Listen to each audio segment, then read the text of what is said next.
Yes, सो हम coordination compound discuss कर रहे थे। ओके, आज हमें डिस्कस करना है, हमने इंट्रोडक्शन देखा, कोऑर्डिनेशन कंपाउंड्स क्या है वो देखा, और उसके डिफरेंट टाइप्स कैसे होंगे। वर्नर जो साइंटिस्ट थे उन्होंने पहले ये ऑब्जर्व किया था, और उनके अकॉर्डिंगली जो हमारा सेंट्रल एटम है वो लिगेंड के साथ बॉन्डिंग करता है, और ये ना तो आयनिक बॉन्ड है और ये ना ही कोवेलेंट बॉन्ड है, ये पर्टिकुलर अलग ही टाइप है। तो वो अलग टाइप को ही हमने बोला था कि ये कोऑर्डिनेशन कोवेलेंट बॉन्ड से बना हुआ कोऑर्डिनेशन कंपाउंड है, और उसमें क्या क्या होगा, क्या कैरेक्टरिस्टिक्स होगी, उसके टाइप्स कैसे हैं, वो सब कुछ हमने डिस्कस किया। ओके, मेनली 2 टाइप्स है वो जो हमने लास्ट क्लास में डिस्कस किया था। वो एक तो आइसोमेरिज्म की बात की थी हमने कि जो कंपाउंड्स तो बन गए और फिर ये कंपाउंड्स में आइसोमर्स भी है। तो आइसोमेरिज्म मतलब जिनका मॉलिक्यूलर फॉर्मूला तो सेम है लेकिन फिजिकल और केमिकल प्रॉपर्टीज डिफरेंट है। तो उसके टाइप देखे थे एक तो था स्टीरियो आइसोमेरिज्म और दूसरा स्ट्रक्चरल आइसोमेरिज्म। देन वो सब कुछ हमने लास्ट क्लास में डिस्कस किया। तो इतना, और आईयूपीएससी नोमेनक्लेचर भी हमने देखा, उसके बेस पे न्यूमेरिकल भी देखे, जो भी 1 2 3 न्यूमेरिकल थे कि कैसे आईयूपीएससी नोमेनक्लेचर होता है कोऑर्डिनेशन कंपाउंड। डन।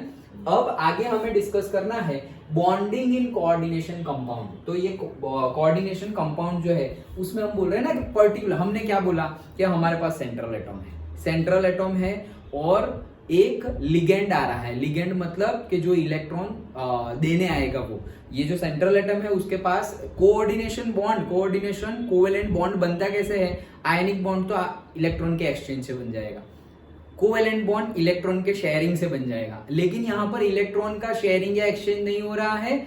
एक्चुअल में क्या हो रहा है, एक्चुअल में एक के पास ऑर्बिट है और दूसरे के पास इलेक्ट्रॉन है।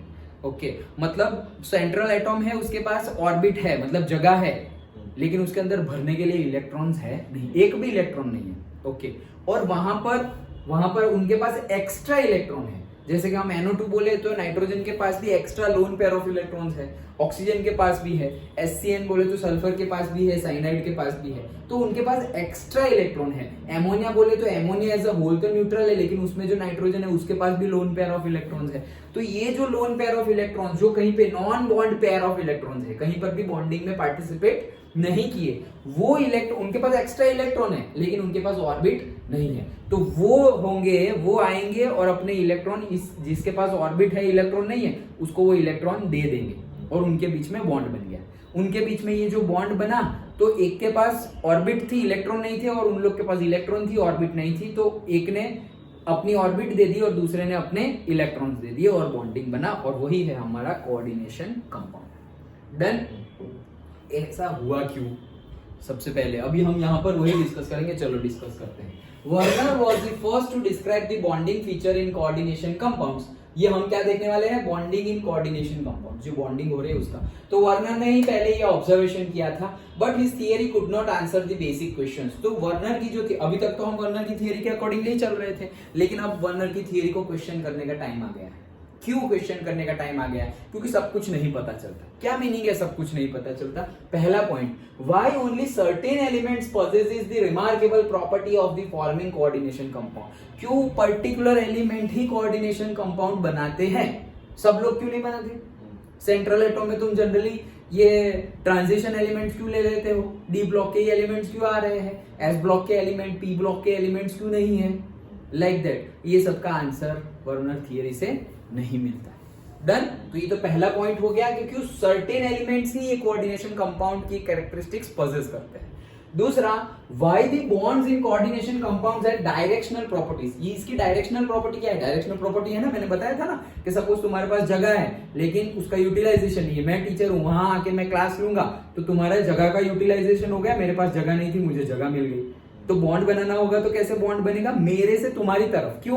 क्योंकि एक्चुअल में तुम्हारा जगह का यूटिलाइजेशन हो रहा है, वो तो मेरी वजह से हो रहा है, मैं आया इसलिए। वैसे ही ऑर्बिट है तो इलेक्ट्रॉन की वजह से ये ऑर्बिट फिल हो रही है। इलेक्ट्रॉन नहीं होते, मतलब ऑर्बिट एक्चुअली दोनों सेटिस्फाई हो रहे हैं, इनके पास ऑर्बिट नहीं है, इनके पास इलेक्ट्रॉन नहीं है, लेकिन ऑर्बिट फिल हुई, हमारी ऑर्बिट फिल हो गई। हमारा पॉइंट क्या है? हमारा पॉइंट है कि हमारी ऑर्बिट में इलेक्ट्रॉन होने चाहिए। तो ऑर्बिट में इलेक्ट्रॉन आ गए, वो लिगेंड्स की वजह से आए, जो डोनर है इलेक्ट्रॉन के उनकी वजह से आए। तो फिर इसीलिए बॉन्डिंग कहां से कहां होगी? Towards the ligand, from the ligand towards the central atom. Direction कहां होगा? Towards the central atom. मतलब जो दान दे रहा है, जो चैरिटी कर रहा है, जो डोनर है इलेक्ट्रॉन का, वहां से जहां जा रहे हैं, वहां कहां जा रहे हो, सेंट्रल एटम के पास जा रहे हो जहां पे ऑर्बिट है। Simple, okay.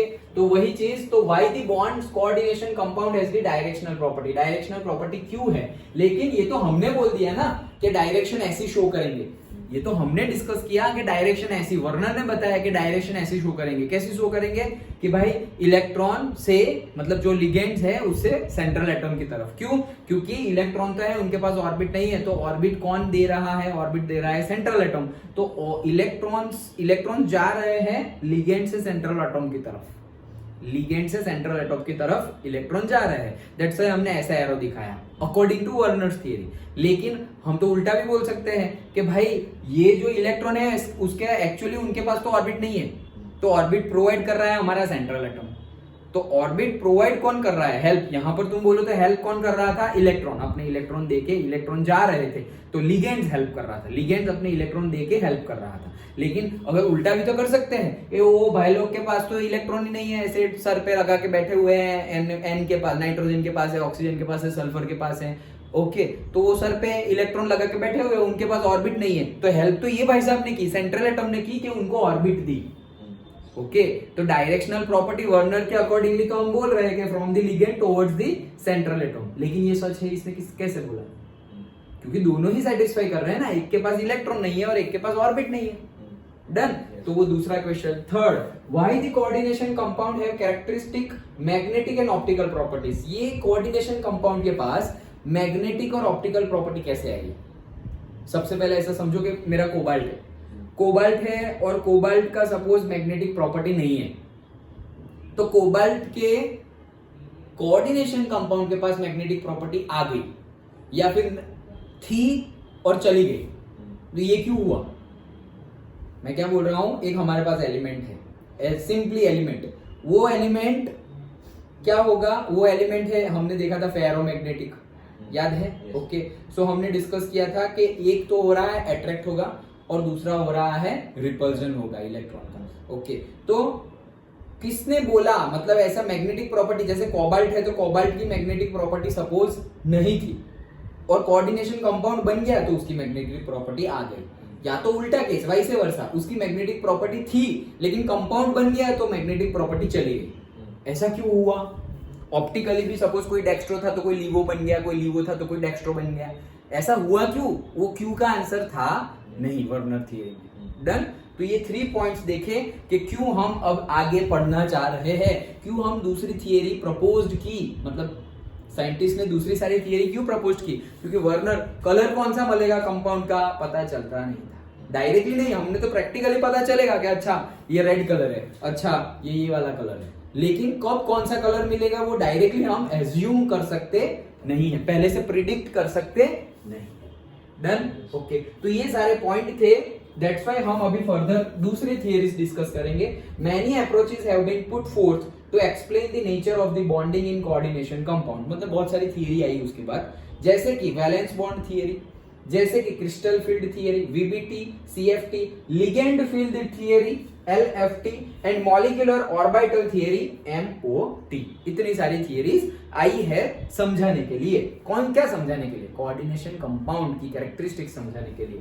We shall focus our attention on elementary treatment of the application of VBT and CFT to the coordination compound. हमारे सिलेबस में इतनी सारी आई है, ओके, लेकिन हमारे सिलेबस में अभी मेनली हम किस पे फोकस करेंगे, वीबीटी पर और सीएफटी पर, valence bond theory and crystal field theory पर हम फोकस करेंगे। डन।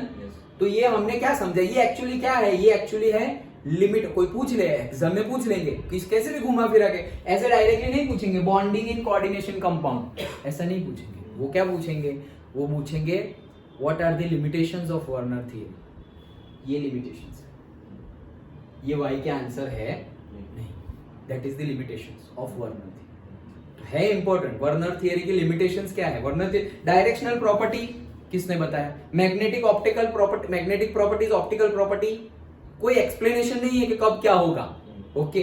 देन पहला ही हमने समझा वो कि पर्टिकुलर एलिमेंट ही क्यों कोऑर्डिनेशन कंपाउंड बना रहे हैं। भाई तुम सोडियम का कोऑर्डिनेशन कंपाउंड बनाओ ना, वो क्यों नहीं बना रहे, सेंट्रल एटम में सोडियम क्यों नहीं ले रहे, ओके। सेंट्रल एटम में पोटेशियम क्यों नहीं ले रहे, सेंट्रल एटम में पोटेशियम को एज ए काउंटर आयन तो लेते हैं, लेकिन सेंट्रल एटम में क्यों नहीं ले रहे? इसका आंसर है नहीं। तो ये क्या है? Limitations of Werner theory, 2 marks में पूछा जा सकता है। डन? ओके, चलो तो हम अभी स्टार्ट करते हैं। हमें इतनी सारी नहीं पढ़नी है, मेनली अभी हमारा फोकस है ये वैलेंस बॉन्ड और CFT पे, तो अभी हम वो स्टार्ट करते हैं। तो वैलेंस बॉन्ड थियरी स्टार्ट करते हैं। ओके।